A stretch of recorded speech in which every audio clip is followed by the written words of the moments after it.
Welcome back into the Dead Arm Sports Podcast, coming at you live on a Wednesday.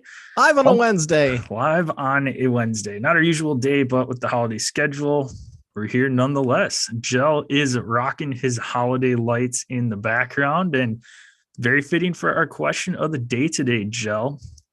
What is your favorite holiday movie? Yeah, it's Home Alone. You could go either one or two. I don't know. There's something about one that's just like feels more, maybe just because it's the OG. Yeah. That's kind of where I lean. But the second one is also like insanely entertaining.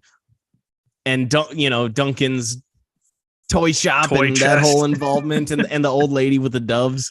Yep. There's a lot of props there, but you got, OG, Home Alone, original. And I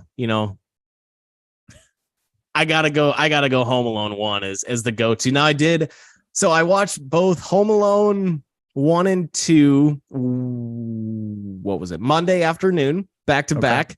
Got my Xmas movie on that day, that Monday before before Monday Night Football started. And then last night, we are recording live on a Wednesday, so Tuesday night, got through about half of Planes, Trains, and Automobiles before I decided to kick it and head to bed. So I've got 2.5 movies in over the last couple days, which is quite strong. Oh, yeah. Is that a Christmas? Did we decide? Are we calling it a Christmas movie? I think so. It's close enough. It's either Thanksgiving or Christmas. I'm gonna Google, see what this is. Technically, I think it's technically Thanksgiving, but I think it's kind of that like trying to get home for the holidays type of thing. So it kind of has that Christmas feel to it too. But because I want to say it's for Thanksgiving, but it says that it is a movie set around Thanksgiving. So okay, there you go. Nice. Either way, holiday movie. Since you asked, holiday. Yep. Classic. Movie. So there you go. Steve Martin, John Candy. John Candy, baby. Go wrong there. He should have made a Halloween movie, given the last name. You would think. My favorite holiday movie, hands down, Christmas Vacation. Chevy Chase. Just so many good one-liners, so many funny scenes in that one. It's one of those that you can watch it every year and still pick up on something new each time you watch it. Yeah, I just heard Chevy Chase is a pain in the ass. Yeah, I've heard he's not a very nice person. Offset. That's still, it's so funny. But the movie, yes, that's when you separate. You got to do the separate art from artist kind of thing. Yep. It's like Ellen DeGeneres it was revealed that she was a big pain in the ass at times too with her show, but still, it was one of the most popular shows. Yeah. In America for a long time. So separate art from artist. Now there's some people that you probably can't and shouldn't do that with, but pain in the ass on set. Yeah. That's a different standard. That's a lot of people are a pain in the ass on set. Yeah. I heard that I don't think it was during the filming of Maverick. It was something that Tom Cruise was filming when COVID was like going on big time. Mm-hmm. And he was like laying down the law, like everybody like has to absolutely follow every single guideline out here. Otherwise you're out. Damn. Which he was a responsible pain in the ass instead of being like, fuck these restrictions, so, but yeah, I don't know. That's my go-to is got to be Home Alone. Christmas Vacation, I'm into it. Yeah. I'm into it. Shout out to Elf. Do enjoy me some Elf too. Okay. It's a good What one. Are your thoughts on Bad Santa? It's fine. I don't go out of my way to watch it, but if it's on, I'll tune into it. It's entertaining. It's a little raunchy for a Christmas movie. Just a tad. Little Billy Bob Thornton. Yeah, anything that he's in, pretty much. Pretty much, yes. Yeah, that gets the job done there. Yes. We can be found at Dead Arm Sports, Twitter, Instagram. Check us out on Facebook at Dead Arm Sports. Make sure you go to YouTube. You can see our holiday lights going on in the background. Subscribe, click that bell so that way you know when our live episodes drop. We monitor that chat so you can ask us any questions there. If you miss out on asking us questions there, you can find us on our individual socials. Gel's at DasGel, that's at DASJEL. I'm at DasJPEC, that's at DASJPEC. You can send us any questions there. Give us a follow and make sure you subscribe. Subscribe, rate, review. Rate and review. Send us a screenshot of that review. Get you some sticker swag sent out in the mail.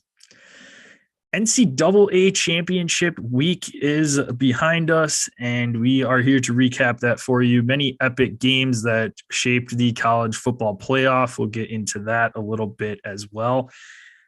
Gel lost the beer chug bet due to Clemson kicking the crap out of UNC. We'll get to that game a little bit later on, as that was the last one of the slate. But I want to start with one of the crazier games, I think, the Pac-12 championship on Friday night.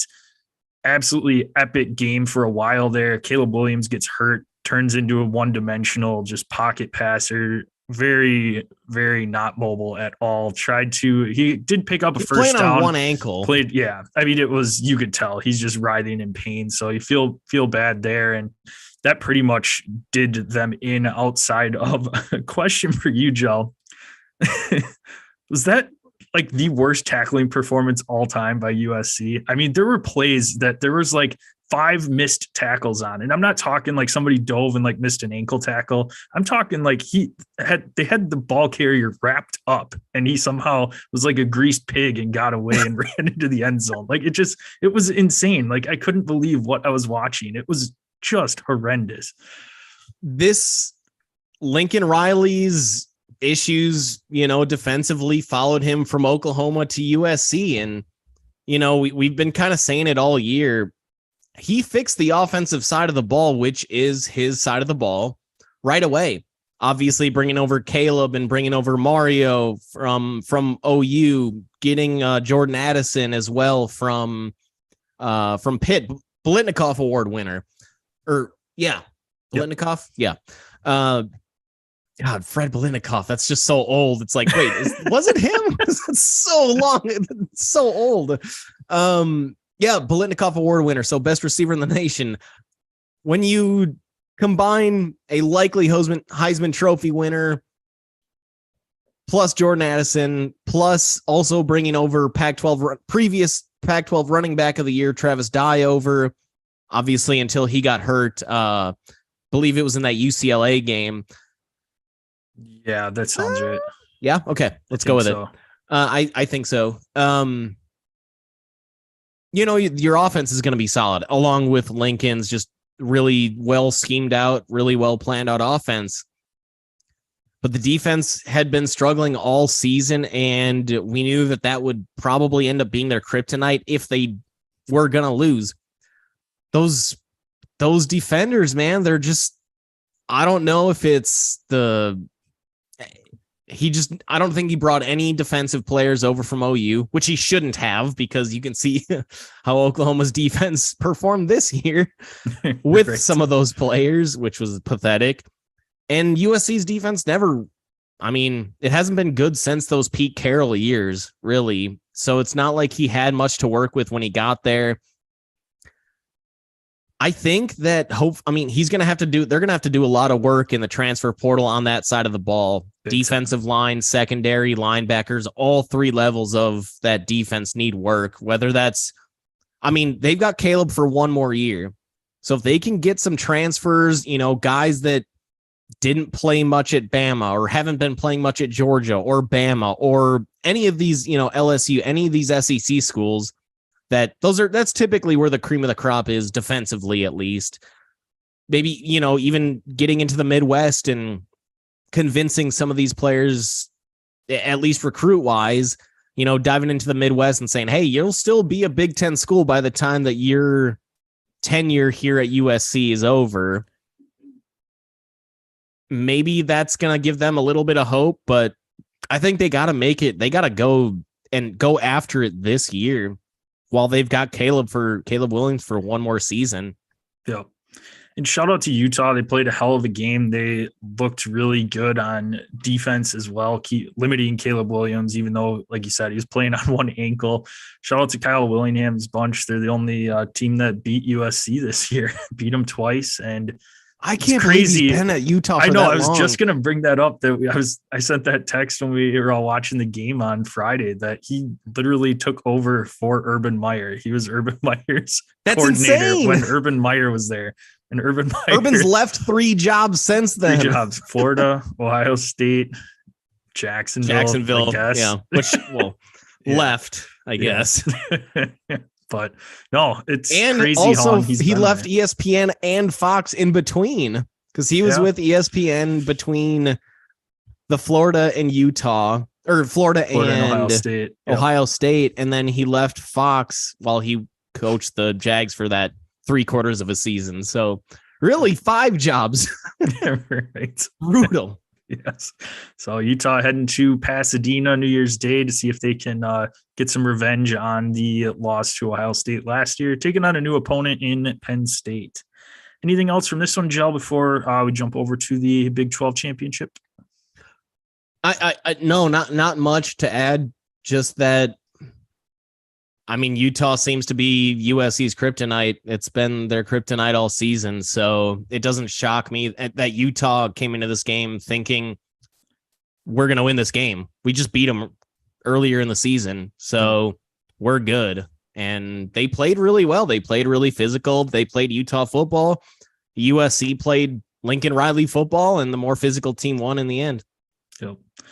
Speaking of rematches, that's what we had with the Big 12 championship. Kansas State rematching against TCU, and this was by far the best game of the weekend. Ended up going to overtime. TCU gets the late touchdown and 2-point conversion towards the end of the game to force overtime.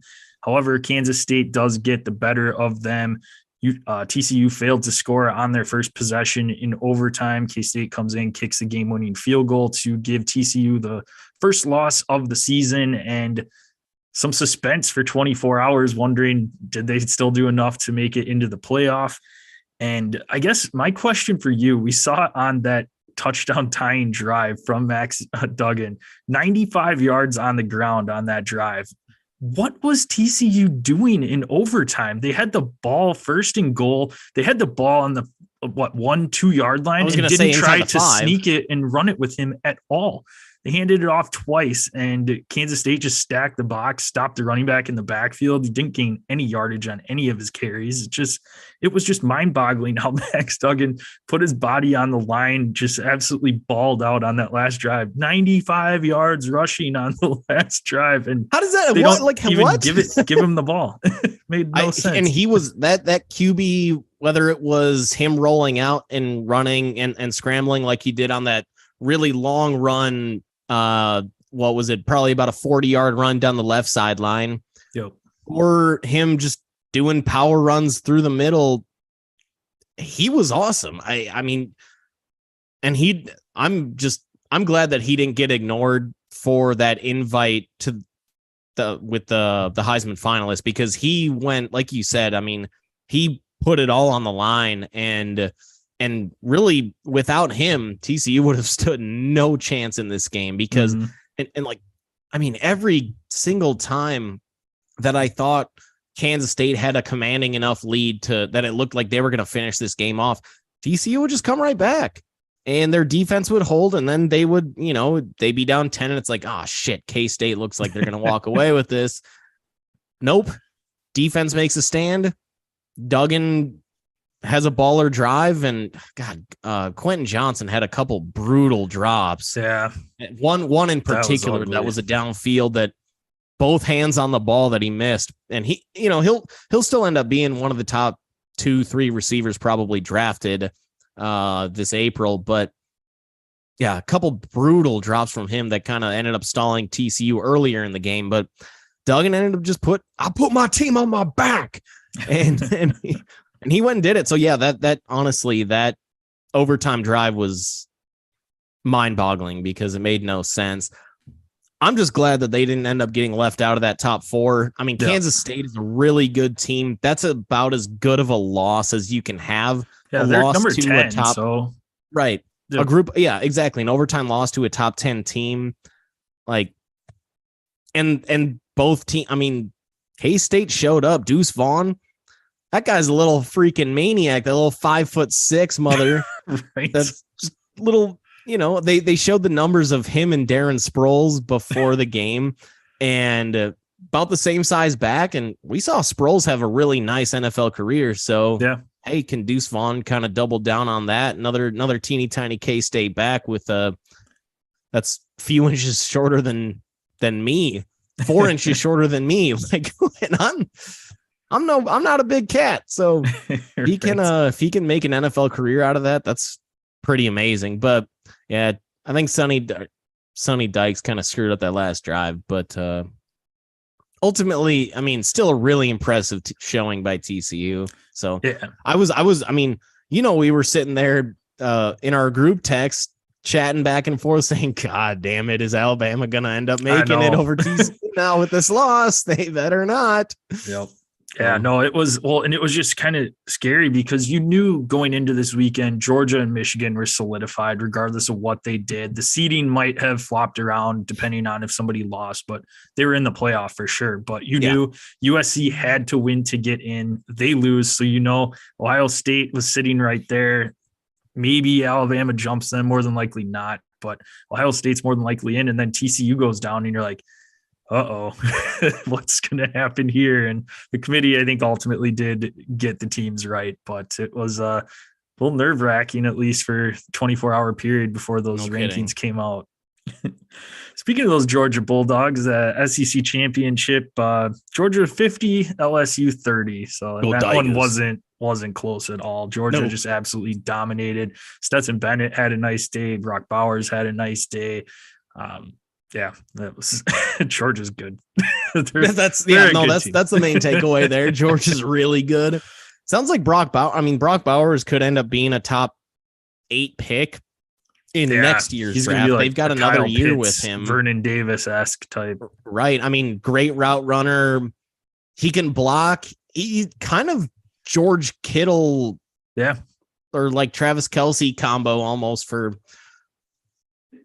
just given, I mean, good size, very athletic, great hands, and a good blocker. So, I mean, I think like Kittle, he's, just like Kittle's a great blocker, had a down season now, but he had 5 years of greatness really.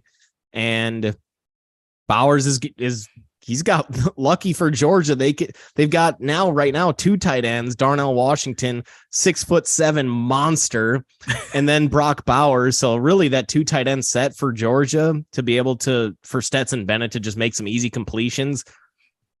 And then they're just big, powerful men, that whole offense and that whole defense. They're freaking ridiculous. Like Kirby Smart turned that program around. Took him a couple of years once he got hired and they let go Mark Richt, but this is looking like, I mean, it's similar to Alabama when Alabama was in their heyday. Kirby is a Nick Saban disciple. So looks like this may be Alabama 2.0 for the next, who knows, maybe decade, as long as they can get the quarterback good enough like Stetson Bennett is. I've got a pretty good shot. Keep it going. Well, and it's just crazy too with the retooling that team had to do after winning the national championship. You had a number of defensive players leave for the NFL. A lot of them were first, second round draft picks there. George Pickens leaves, and I can't remember what's the wide receiver that transferred over to Alabama from Georgia too. There's one of their top receiver transferred over. I'm drawing a blank right now, but it's just amazing that they were able to retool and undefeated right now, favorite to win the national championship. And yeah, like you said, hell of a job from Kirby Smart. Georgia obviously is one of the premier programs in the country. So if you can get the right coach in there, you're going to be recruiting no problem at all. And that's what Kirby Smart's done. And yeah, they're a scary team. And yeah, get a nice matchup against Ohio State to kick off the playoff. We'll get into that, I'm sure, in the coming weeks as we get closer and start previewing some of those games. But yeah, Georgia, man, they're powerhouse, genuine powerhouse. Yep.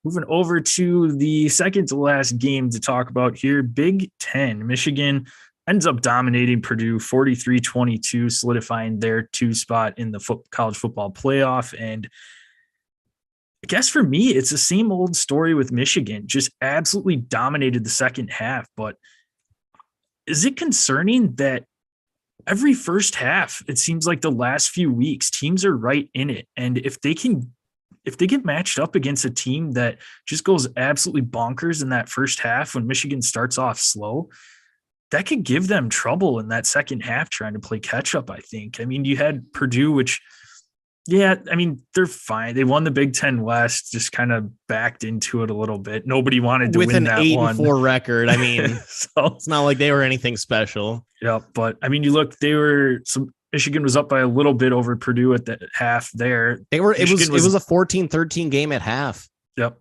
Week before, they were down to Ohio State at the half. We had the Rutgers Indiana game earlier. I mean, you name it. And Michigan, it was close at the half. They've been Maryland too. They kind of struggled with, especially early.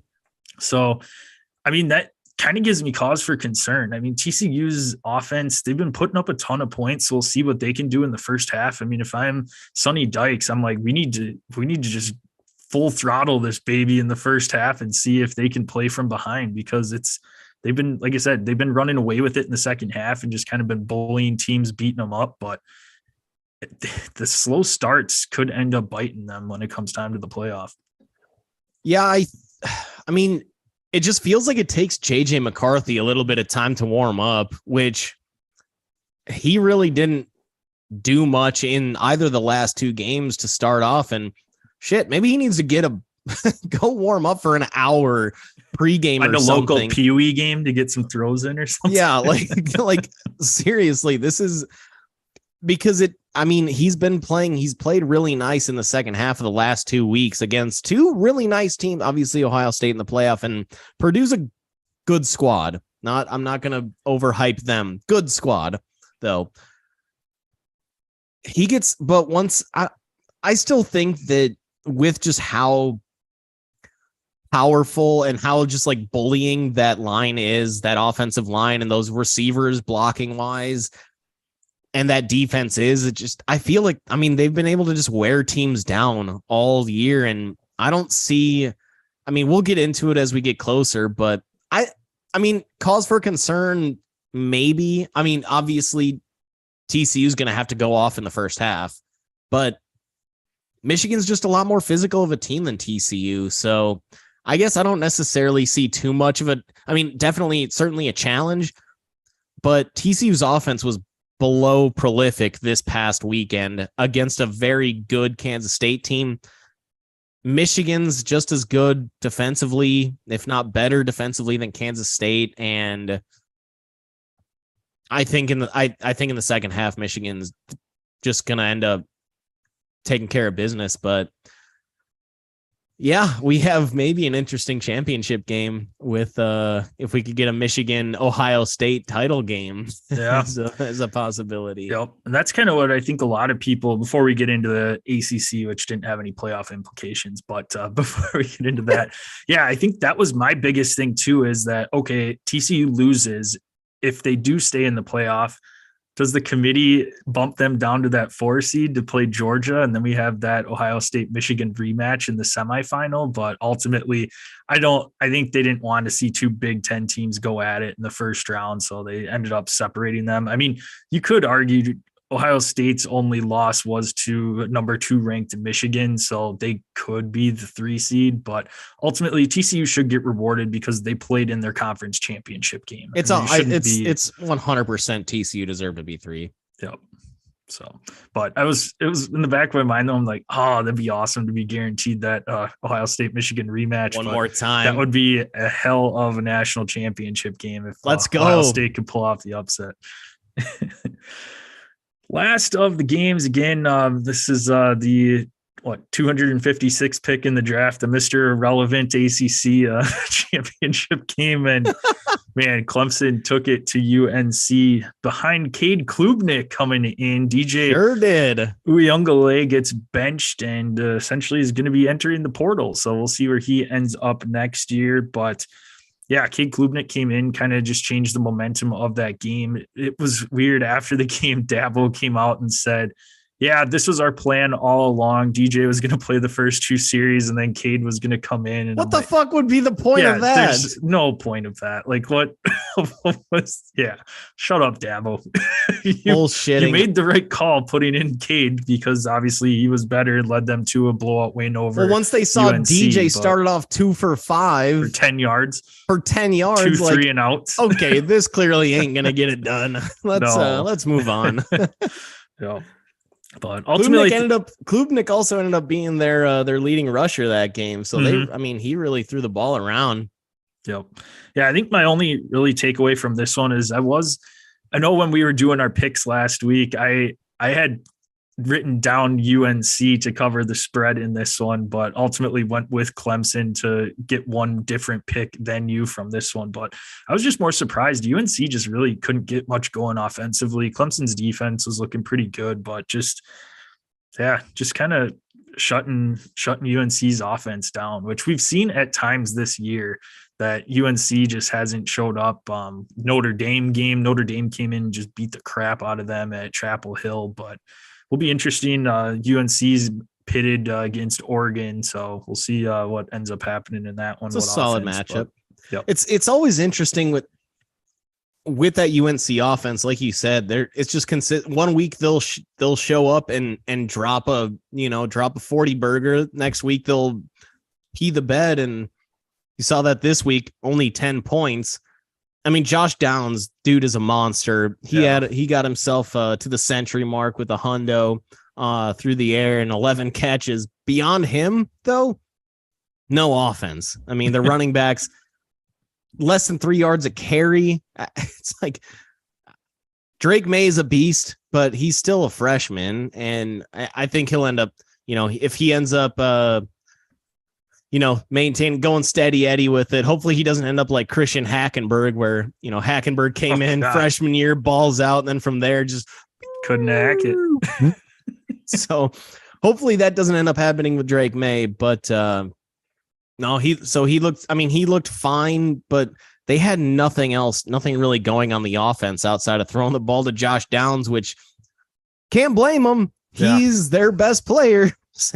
I mean, he should end up being he'll end up being a first round receiver, should be at least. So, I don't know. Clemson, though, pretty disappointing, I guess, over a good game, disappointing season, just as a whole. And I think it's because Dabo just kept going back to DJ. Yeah. And I think if he would have just pulled the plug and said, hey, Klubnik, you're leading the team going forward, we'd be looking at a completely different.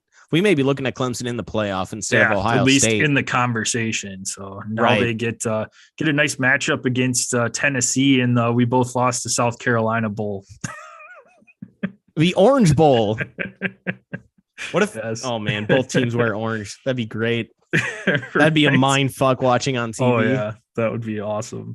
And yeah, you had just a brief shout out here too. You had mentioned UNC's offense, and offensive coordinator Phil Longo is now the Badgers offensive coordinator. So we'll see his offense scheme in Camp Randall and Madison next year.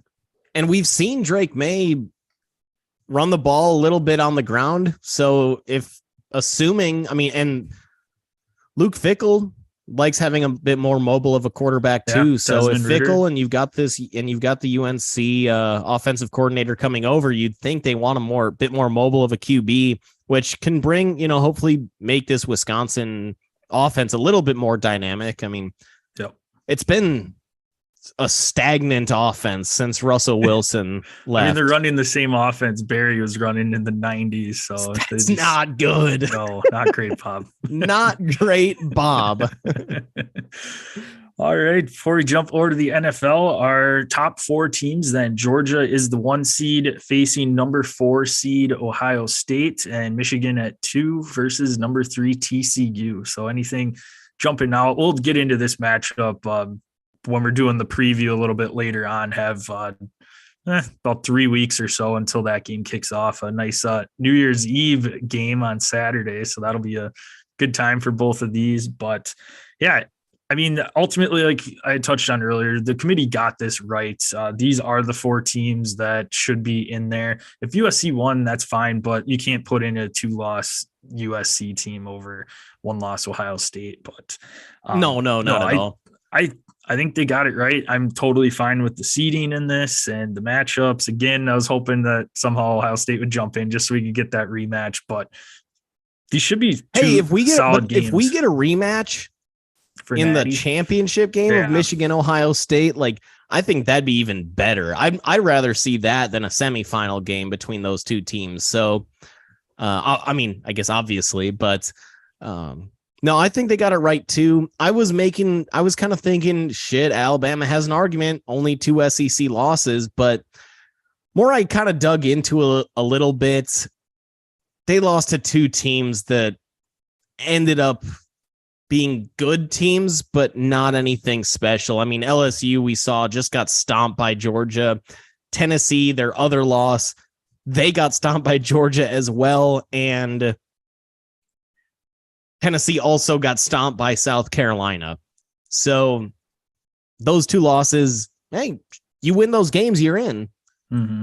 They didn't. So this is on Alabama for not winning those games when there were a lot of opportunities. They gave up 50 points or at least 45, I think, in both of those games. So that defense just isn't the typical Alabama defense. And I was, as we mentioned earlier, I was a little nervous about them jumping in and TCU getting bumped out, just the way that how ESPN has done things in the past. And no, I think the committee actually got it right this year. So good to see Alabama outside looking in. Yeah. And I think ultimately LSU is the team that screwed Alabama's chances, not only for them beating them, but also you look at their last 2 games of the season, barely winning in Arkansas and then just getting destroyed by Texas A&M that last game of the season. So LSU barely beats a average Arkansas team and then gets crushed their last 2 games. It's like, yeah, if you lost to that team, you should not be in the top 4. Yeah. Well, and I think Arkansas too, that game, KJ Jefferson wasn't even playing. So that you're right. Yeah, you're right. Yeah. Even worse. So yeah, that was supposed to be a shellacking by LSU. Yep. All right. Moving into our NFL slate of games. And it was a pretty solid weekend all around, starting to get a little bit more of the playoff picture going on. Special shout out to Bears, who are looking like they're going to be getting a top 3 pick this year. So awesome.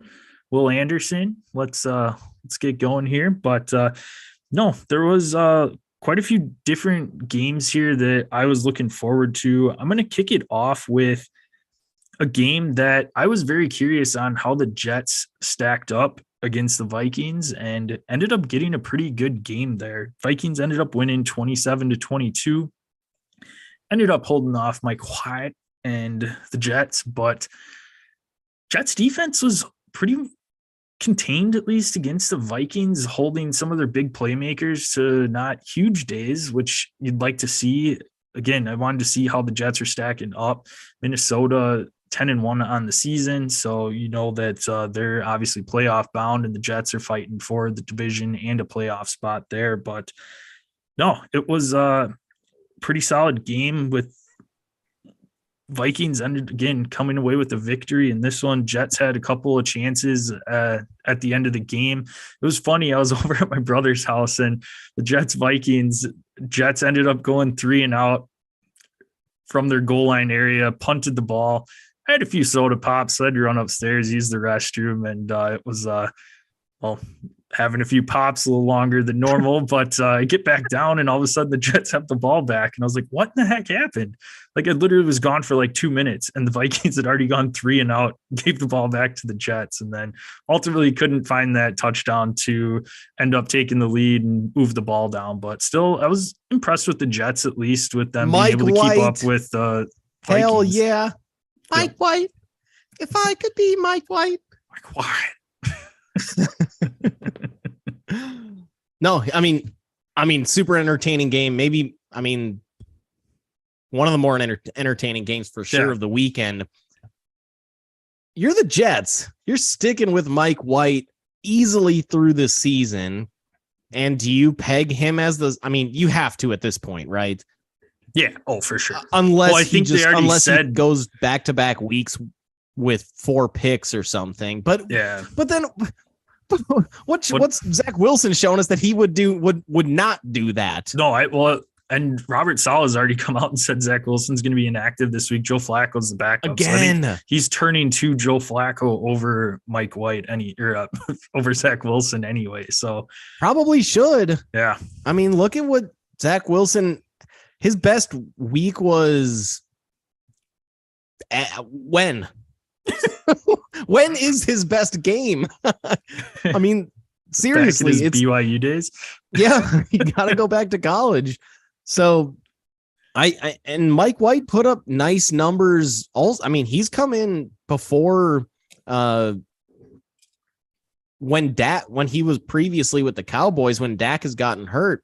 Mike White's put up nice games. Now he ends up turning into, the what was he, a 5th round pick, probably something like that. I think, late round pick eventually, but looks like he's gotten better. He's puts up really nice numbers, and clearly the team believes in him. I guess there was that whole entire Jets secondary. They were wearing shirts of just Mike White's face on the front of their shirt is just a picture of him. So clearly that defense believes in him, or maybe it's just they don't believe in Zach Wilson that much. After that Patriots game that they lost on that walk-off punt return, like, there were multiple defensive players that were like basically calling out Zach Wilson, whether it was in press conferences or just on Twitter. I think Sauce Gardner there were multiple defensive players, including Sauce, that liked multiple tweets basically bashing Zach Wilson. So that defense was like, what the hell more? What more do we have to do here for you to score any points? We're doing everything possible. So I think you got to stick with Mike White for the beginning of the rest of this season, and maybe going into the offseason. You think, hey, this guy's our number one, and Zach, if you want this job back, you got to beat him out. We're not handing anything over to you. Right. Because that's probably what it's everything's been handed to him in the past, because he's just been the biggest arm talent. But the NFL is a lot different, man. You can't just have a nice arm. Every quarterback in the NFL has a nice arm. You have to prep, you have to be a true leader, and you can't be a cocky mother effer, which Zach Wilson kind of comes off as. Well, he is a little bit of a cocky prick. He is. That's a good call. So, I think it's got to be Mike White's job to lose at this point, even going into next year already. Jets look the best they've looked with him under center. So, I guess I want to flip it over to that, which I think was the game of the weekend, Kansas City, Cincinnati. Cincy coming out with a 3-point win, 27-24. Potential cause for concern for the Chiefs. They've lost 5 of their last 6 matchups against Buffalo and Cincy. The 2 other good teams in the, high-end teams in the AFC. Yep. How much stock do you put into that? Do you think that could, if you're thinking about, hey, who's going to win the Super Bowl or who's going to make the Super Bowl out of the AFC? Do you put that into consideration? Or they could have been off that week? I mean, it's not like KC played a shitty game. Joe Burrow is just a monster. Yeah, and they were playing that game without Joe Mixon, who was still dealing with the concussion symptoms. And yeah, I do. I mean, I think if you're Kansas City, you're hoping that somehow in the playoffs, Cincinnati and Buffalo get pitted up against each other. So you only have to potentially face one of the two teams. But no, it's definitely a cause for concern there. I mean, Kansas City very well could have lost that game last year to Buffalo. I mean, Buffalo had a hell of a game there, and it could have went either way. But they had a lead with 14 seconds left. Yeah, it's still insane. Unbelievable. But yeah, it is. And it's defense too with Kansas City. Their offense is, I mean, it's through Travis Kelce. They need to get that run game figured out. They've gotten a little bit more with Isaiah Pacheco. He seems to be finally coming into his own after the abysmal Clyde Edwards-Helaire performances. That experiment was that's a failed experiment. Yes, but no, Cincinnati is coming on right now and kind of finding their groove, and we'll see with Buffalo. Buffalo still, it's fine, still, but I don't know. The AFC, I think, is going to be where your Super Bowl champion ends up lying, and it's going to be a dogfight to see which of these teams represents the AFC in the Super Bowl. Do you put out of those three teams, who do you have pegged as the most likely to make it to the Super Bowl at this moment? Man, I'm just throwing that at you. Yeah, I would say to rank them right now, I'd probably go Kansas City 1 just because they're the most consistent of these teams. We've seen Cincinnati have a very abysmal offensive performance. We've seen Buffalo losing games to Miami, not being able to find the end zone in some of those games, other ones in the AFC East as well. But Kansas City has been consistent at least. So that's where I would probably put my money, is with the more consistent of the three teams. After that, man, Cincinnati's rolling right now. I'm still curious on Josh Allen with his throwing and everything too, coming down the stretch here, and how that shoulder holds up and arm holds up. But I don't know. Buffalo's defense too has been slacking lately. They're not the elite defense that they have been in the past. Well, so Von Miller too, we found out today live on a Wednesday, out for the season with an ACL surgery today. So not going to be getting him back. So I'd maybe give the edge to Cincinnati. Cincinnati had a nice run in the playoffs last year. And so I'd probably put Cincinnati 2 and then Buffalo at 3. But again, any of those three teams could end up walking away and representing the team in the Super Bowl. Yeah, I think I flip-flop 1 and 2 there. I really like what Cincinnati's doing right now.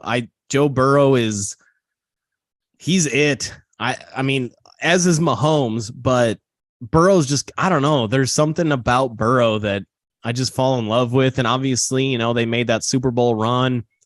Jamar Chase is back and healthy. Once they get Mixon back, that's going to only improve that running game. So Cincinnati, they haven't really been. These last 3 weeks, they beat the Steelers by 7. They beat the Titans by 4. They beat the Chiefs by 3. So they haven't really been blowing teams out, obviously, those all being 1-score games, but they're still taking care of business. What is that? 1, 2, 3, 4, 5. Well, you like to see teams that can 4 straight in a row get the W in those close games too. That's where a lot of playoff that's what the playoff games are. They're all close. They're all going to be 1-possession games. Yep. So I don't know, Joe Cool, man. I gotta give him a ton of love right now, as he deserves. I gotta throw this one over to the AFC West, Joe. Brandon Staley has to go. This team is at 500 right now. That's so with pathetic. Justin Herbert. This is just kind of a broken record that we keep talking about every week. But I don't even care if they make the playoffs. You have to make, if Stan Kroenke, not Stan Kroenke. What's it's the other LA guy. Anyways, I can't think of their owner that's not wanting to pay anybody, but you got to let Brandon Staley go. You got to find somebody else to come in and take this team Dean over. Dean Spanos. Yep. Cheap mother goose.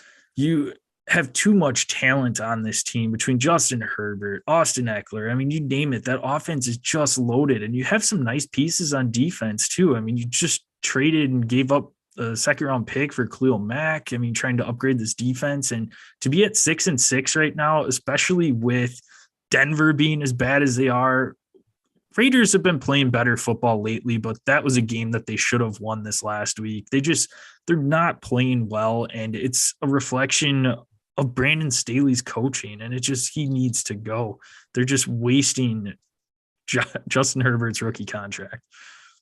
They're 6 wins. 5 points going back from week 1. 5-point win against the Raiders, a 10-point win against the Texans, a 2-point win against the Browns and Jacoby Brissett, a 3-point win in overtime against Russell Wilson's Broncos, who can't score, a 3-point win against the Falcons, and a 1-point win against the Cardinals. Otherwise, they're losing. They got smoked by the Jags. They got smoked by the Seahawks. Like, they lost to the Niners, the Chiefs, the and then they just lost this past weekend to the Raiders. Like, this is not a good team. No. You have to, and like you said, if they end up sneaking into that seventh final playoff spot, and I'll get more into that in the NFC when I talk about my next matchup, you still got to let Staley go. This is bad. He's a defensive guy coming from the Rams, and their defense is garbage. And then their offense is garbage. So you have Herbert, and that defense, it's not like that defense is lacking talent. Derwin James, Joey Bosa. Bosa's been hurt a lot this year. Something's running in that Bosa blood where injuries love to haunt them. Right. Khalil Mack bringing him over. I mean, yeah, JC Jackson that was a tough loss, but out. But still, I mean, not good enough. And yeah, I'm in agreement. Even if they make the playoffs, he's got to go, because we were talking they should be Super Bowl contenders, and right now that's laughable. So, hey. Well, I guess I've got a couple more games I want to hit on, but since that very smooth transition from the 7th playoff seed, I guess I'll bring it over to the Washington football team versus the New York Giants, tying at 20 apiece. Good old fashioned tie. And this brings me to my ultimate point, which is, I think this proves that playoff expansion to a 7th team was a bad idea. There was no need for that. There was nothing wrong with having the 1 and 2 seeds getting the first round buys and then letting seeds 3 through 6 battle it out for the second, and then you get into the divisional round. Why did we need to add a 7th team that's gonna be crappy? Do we really need the Giants or the Commanders in the playoffs? Giants are 1-3-1 in their last 5. Washington has, what's his name? I was going to say Tyler Huntley. Heineke. Obviously wrong. Heineken. That's right. Oh, shouldn't have forgotten that. Heineken we don't need to see Daniel Jones or Heineken in the playoffs. This 7th seed was completely unnecessary. I guess, we get a nice triple header on Saturday and Sunday with it. So it's great for just football nerding out. But now one of these coaches or these now Daniel Jones is going to say, hey, led us to the playoffs. Give me a contract extension. Yeah, you didn't really lead us to the playoffs. You just kind of happened to sneak in there because they added an extra team. So that's my I don't really want to talk about that game, but that 7th seed, why would the 7th best team deserve to make the playoffs? That's half the teams. Yeah. As a fan of the Chicago Bears, who have claimed that 7th seed once upon a time, I can attest that the 7th seed we should just do away with. I mean, they were bad. Mitch Trubisky. They were terrible. Mitch. We had absolutely no business being in the playoffs, and then ended up almost beating a Saints team. I mean, we were in it for the most part, but again, we had absolutely no business being in that game at all. That was also with Drew Brees, who could barely throw a football at that point. Yeah, but we were not a playoff team, and we saw last year Philly got just absolutely destroyed by Tampa Bay, and I don't know, we don't need it. Get it out of here. Yeah. I've got one. I want to do one more game really quick, and then I'll flip it back to you. Detroit. like kind of holy crap. Pounded Jacksonville 40-14. Like it seems, I mean, it's Jacksonville. I get it. They're kind of just not great, but they've had weeks where they've put up really nice showings. Lions have gotten really, really hot lately, beating the Bears, beating the Giants, losing only by 3 to the Bills on a last-second field goal, Yep. and then stomping the Jags over the last 4 weeks. They've got 6 games this season out of 12 games where they've scored over 30. That's amazing. With Jared Goff, who we all kind of thought was, this guy might be done. That offensive coordinator, I believe his name is Ben Johnson, which is about as boring as it can get. I mean, you got to look at, what is it? I said, get bodied, Ben Johnson. Boring. You got to look at him, though, as a head coaching candidate, don't you? If you're the Broncos, who can't seem to move the ball at all, don't you look at somebody like that as a head coaching candidate? Possibly. I mean, yeah. Look at what he's done with that offense. And Jared Goff, who was exiled, for a good Amon-Ra, who was a 4th-round pick, and Jamal Williams, who's on his second team, he's having just a baller year this year, double-digit touchdowns. So he's had a very nice year for him. But yeah, Detroit, their biggest problem is they can't play any defense. But I mean, Jacksonville, like you said, only put up 14 this last week, but that's been their biggest kryptonite, is that they haven't been able to score as much as their defense is giving up. But that's not but that defense, that's not Ben Johnson's fault. No, that is his name. All. I did verify. Yeah, no, not at all. But I'm just saying, like, that's been, otherwise Detroit is looking at the playoffs right now. If you had a middle of the road defense, you've putting up enough points to win games that you should win by putting up 30 plus points, but they're just not. And yeah, I mean, well, Broncos need to do something. I mean, you definitely can't roll into next season with Nathaniel Hackett. So dude, anybody, shit, throw me in there. I'll do it for $200K. No, not for free.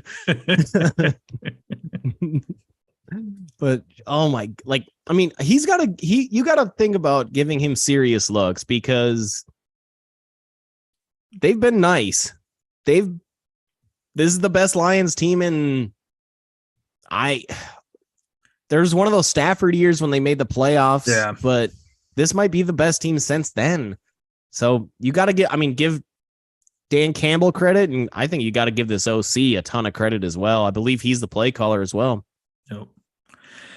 My last game I want to talk about is one that I know you were previewing last week, looking forward to, and that is the 49ers-Dolphins game that ended up being a nice win by the 49ers, ended up winning 33-17, thanks to Brock Purdy. You guys remember him at Iowa State last year? Dirty Purdy.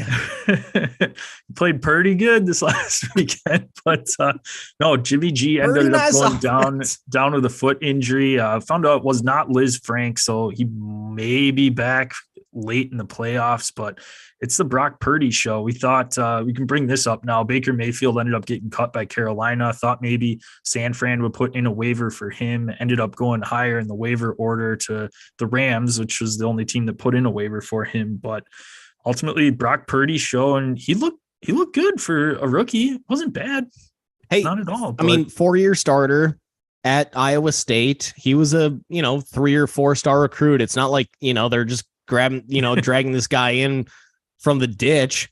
Like he's Nick Mullins. Right. No Nick Mullins. What was CJ Beathard? Like yeah.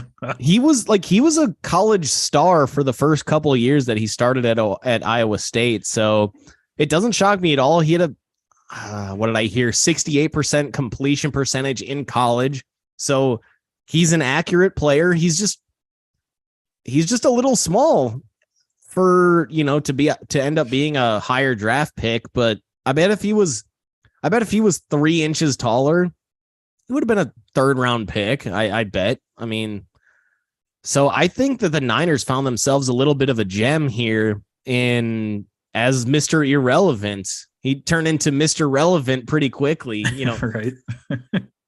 The other thing too is they obviously saw something with him. They had given their third stringer, and I am slipping on his name.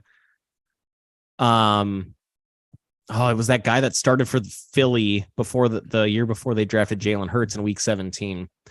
But anyways, don't want to get into too much third string quarterback bonuses, but ultimately they gave him a bonus in the offseason thinking that he was going to stick around, and Purdy straight up beat him out in camp. And so they said adios.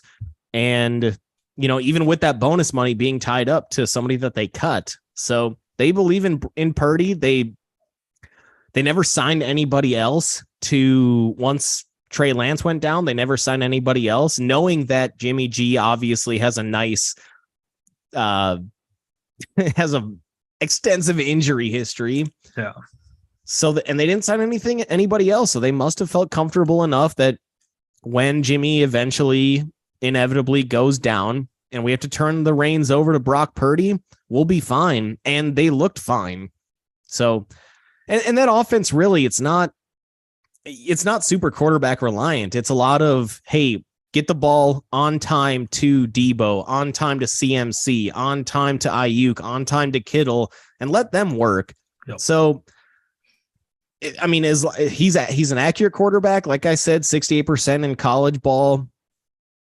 If he can complete passes, he doesn't need to be super explosive for them to at least make that NFC Championship game. Now you run into Philly where 1 week Philly runs for 350 yards. The next week Jalen throws for 350. Like, they have a really explosive offense and a nice defense.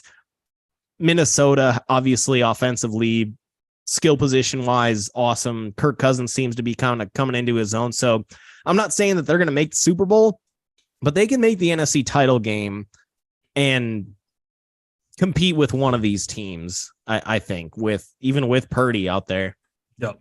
That defense is freaking crazy. Yeah. It's got to be the top in the NFL overall. Yeah. And I mean, if it was any other team, you'd be like, oh man, I'm extremely worried about them. But you look, Jimmy G's not going out winning you games. He's a game manager. He doesn't turn the ball over. And that's all that they need from Purdy. Like you said, it's quick throws, handing the ball off to the running backs, getting the run game going. And that's all you have to worry about. Yep. Any other games you want to throw out, Joe, before we wrap her up? 2 quick notes. The Broncos are bad, if you haven't heard. What? They just lost 10-9. They lost 10-9. They lost 10-9. Russell Wilson, that offense didn't score a touchdown against the Ravens, who lost Lamar. They've been a sieve defensively, especially that secondary. Tyler Huntley came in for Lamar. So you lost to a backup quarterback 10-9. I don't know if it's Hackett. I don't know if it's Russ. Maybe it's a 50-50 blame on both, but 9 points. Brutal. Final note. Eagles crushed the Titans 35-10. AJ Brown, two tutties.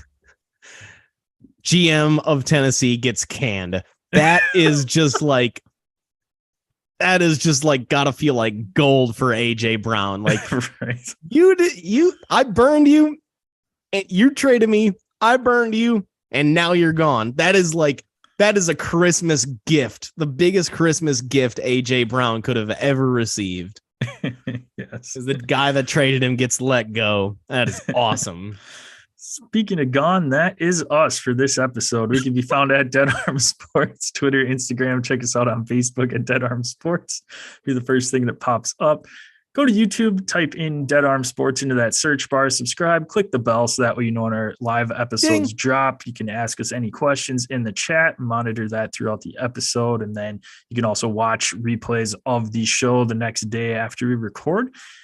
If you want to follow Gel, he can be found at Dawson Gel. I can be found at Dawson JPEG. You can send us any questions there. Subscribe, rate, and review the podcast on your favorite listening platform. Send us a screenshot, get you some sticker swag sent out. What are some of those platforms, Gel?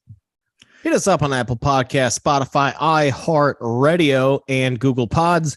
Make sure to subscribe, rate, and review on whatever your chosen listening platform is.